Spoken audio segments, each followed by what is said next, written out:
Hey, this is John Young.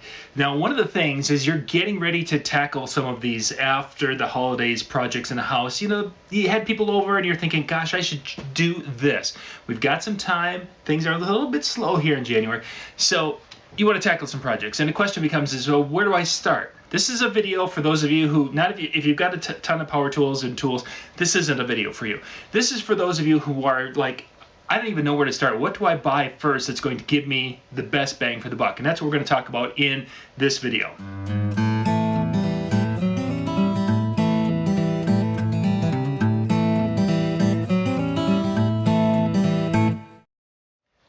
So first off, in 2020, a lot of people spent a lot of time going out and doing some DIY projects around the house. They did a survey and found out that Craftsman tools, which I have a lot of Craftsman tools, the reason for that is because my grandpa had Craftsman, my father had Craftsman, and I've got Craftsman stuff. It has been stood the test of time, really, in many generations of the family. Craftsman tools is one of the higher, what the people have used the most in their projects. When they did a survey and they were asking people, hey, what kind of tools were you using? Craftsman was up towards the top of that because of the name and having a history with a lot of people. The tools that were used, two of them that were the most common that were used was a circular saw, just a standard circular saw. Now, I'm showing you things that are going to be on the V20. The V20 is using a little, let me just pop this out of the charger. It's using a little 20-volt battery here in this. This is a 2 amp hour. The one on the charger is a 4 amp hour, so they've got a variety of different sizes. But two of the most popular tools for home improvement projects was the circular saw and the cordless drill, or a drill of some sort, again in the 20-volt line here. Now that gives you a lot of flexibility. Now people are generally asking the question when they see these kits that are out there and they're like, hey, what should I buy? Well, I'm going to give you a few tips on my thoughts. Now this isn't this isn't the gospel. This is my thoughts as someone who has children who are going to be getting ready to go out and do some projects, that I can say, hey, this is what I would purchase first. Let's start with the tools, the powered tools, because there's a variety of handheld tools. The first one I think I would buy, if you don't already have, is you need to have a cordless drill. Now people say, well, we've got the drill, and then there's many lines that have a little driver with that, an impact driver of some sort. You can use this and buy the combo pack if you are looking for it. If you're tight on money and you need to buy basically prioritize your tools, the drill can do a lot of things. It cannot certainly drill and do a variety of different things with that, but you can put different devices in here into the chuck, which is just a keyless chuck. And what that means is that I can just hold it and put things in and tighten it or loosen it by holding onto this keyless chuck. This will be able to drive in screws. It can drill those holes. You can put an adapter in here to use this as a power socket device to run with the socket heads. It is probably the most flexible. This would be number one. Number two, I think I would agree with that list, is a good circular saw. With this circular saw, I can do a variety of different things. I can obviously cut boards. I can set my depth and adjust where's that depth adjustment? That's my tip. There it is on this side. I can adjust the depth of what I'm going to be cutting from plywood to 2x and such material. This particular one is I believe 6.5-inch blade on this one. That's a nice size. They make larger ones that are brushless and have all sorts of different things, but this for most homeowners is a nice size. It's also nice because of being right-handed. I can see the blade as I'm kind of running down my line that I put on the board.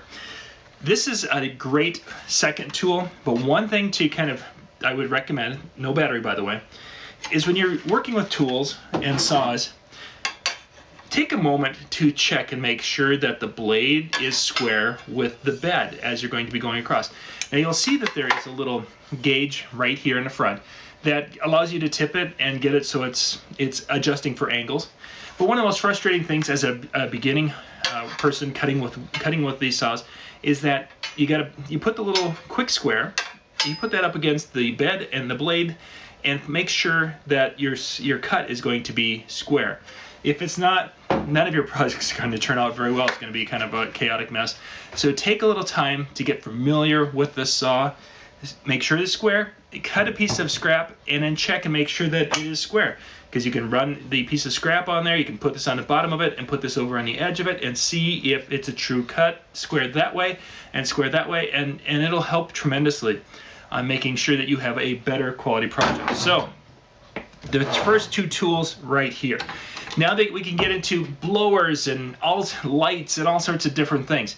But if you're going to be doing things around the house, probably something that you might be doing is maybe adding some trim around whatever. It might be a project you're going to build a little shelf and you want to add some nice fine cut. While this can do a lot, if you're going to be serious about doing some projects, this might be the next tool I would recommend for flexibility. This is a 7.5 inch, this is in the V20 series, but this is a compound miter saw that we're looking at right here. And this is actually something I've been really excited to get into. This is something I finally ordered in the Craftsman line. I have other versions in other lines, and there's a few things that happen with some of the other ones. First off, I want one that will come down so nice and smooth, and I have one old one that you have to kind of trip this to get it to go, and it's just a real pain. So I'm really excited about this. But why this is important as a compound miter is that, well, first off, what a compound miter is. There's two different types of saws in this line. There is a miter saw, which a miter saw basically has, this does not slide out or in, it's just basically fixed, and it just comes down and cuts. You can set the little arm here. You can set it to whatever you want. So if you want to do a 90-degree cut, so you're doing a square cut, you put it there, you put your material up against the bed, and boom, you cut up, you're good to go. That's a miter saw.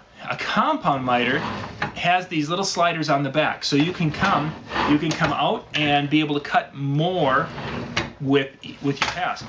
This particular unit here from Craftsman will be able to handle up to I think about a 9-inch piece. So you can basically do about a 2x10 on a 90-degree. Then if you turn it to 45, this is where for doing picture frames or to trim out a door or different things, you need to cut 45s. So you can move it over to 45, and at 45 degrees you can cut about a 6-inch. So you can do a 2x6. So 2x6 is technically about 1 5/8 by 5 5/8 inches. It's not a true 6 inches, but this will cut a true 6 inches at that 45 degrees. Now you're probably thinking, well, I want to do some more cool things, like maybe cut multiple angles, like a 45 and then taper it. That's what's cool about the miter saw, is you can adjust it. You can tip. Let me just loosen this. You could actually tip it additionally and set it and lock it in. Now, why this is better, an improvement over the circular saw, I can do a lot of the same things with the circular saw, but I'm not going to have the control and a consistency. That's the big part, why a miter saw or a compound miter saw would be something to look at. Price-wise, these are not crazy out there, and you've got a lot of flexibility. And then once you're done, you can put it on a shelf. I like the battery version just because I can take it up to, let's say I'm going to do some trim work in a bedroom upstairs. I can take it to that room, do my cutting. I can actually, they've got the attachments and such to hook up a vacuum to it so I can suck the dust away and keep it as dust free as possible. So I think this would probably be the R1, 2, and 3. Now when we go beyond that, there's a lot of different tools out there that, if there's sanders, that would probably be number 4. I think I've got one. I think I actually have one of the sanders here somewhere. I've got a little orbital sander here. This one is actually one that I haven't been using because the one that I do use is in the other building. I was doing a project with it. But just a sander to help with that. But sanding can be done with a block or even the sponge sanders. So priority is what we're talking about. Getting into sanders, it would be getting next. There's just a variety of different things. But for most homeowners who are doing some little woodworking projects, 1, 2, 3 would be my recommendation. You can get into table saws. There's so many things out there, and that's going to be bumping up as you continue along. That's pretty much it, talking about the powered tools to start off with. I'm going to jump to our next video. We're going to talk about the non-powered tools I would recommend starting out with if you are just getting started doing some DIY projects around the house. This is John Young. Thank you for watching. For more tips and how-to videos, go to weekendhandyman.com.